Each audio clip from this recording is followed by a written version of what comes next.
How important is agricultural business to the banking institution?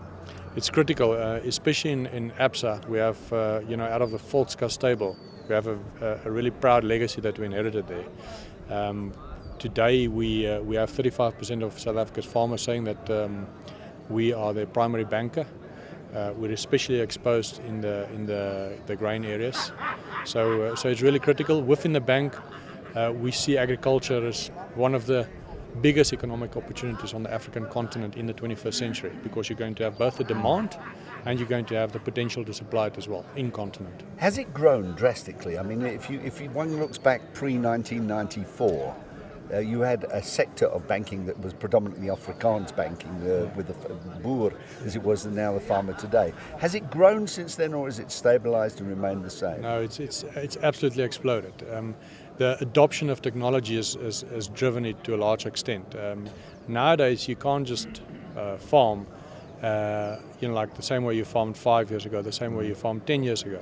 You have to constantly invest in new technology. It's a very capital-intensive industry, and without finance, you can't remain competitive on a global platform. Agriculture at this point in time is it's not in the dire straits it was maybe 10, 15, 20 years ago.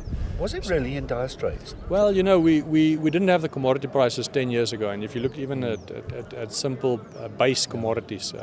So are you in favour of the commodity exchange as such? For a commodities exchange, where it's not speculative, I'm definitely in favour, because remember, it brings price security to a farmer. So a farmer's got a myriad of unknown risks. One of them is price insecurity or price uncertainty, and if you can fix that price, it just manages your risks much better, and even for purchasers or holders of commodities. So I think commodities or exchanges are often seen, or can be seen by certain parts of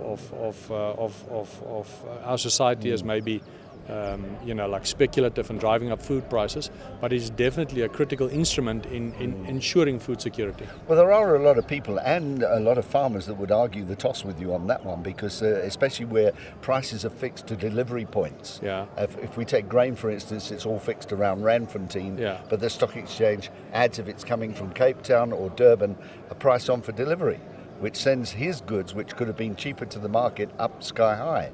So the housewife isn't really happy with that one, surely. Well, I think exchanges really bring liquidity to the market. Without a commodities exchange, how are you going to fix prices? It's going to be a very uninformed market. I mean, what you want is as much information around pricing in the market. Like exchanges don't fix prices; they just reflect a market supply and demand midpoint. So you think rather they should be thankful about the commodities rather than... I definitely think commodities exchanges bring a lot of price transparency to the market. Can the farmer today, and holistically all farmers now, can the farmer today afford not to be au fait with commerce, economics and banking? No, I always think that a farmer must be one of the most diversified careers. You must be on top of chemistry, biology, human resources, accounting, banking, marketing, mechanization. You must really understand such a wide range of business topics. So to be a farmer today is quite a tough task. The one area that the farmer has never been able to conquer, and he still can't conquer, is the government. They don't seem to talk the same language to each other.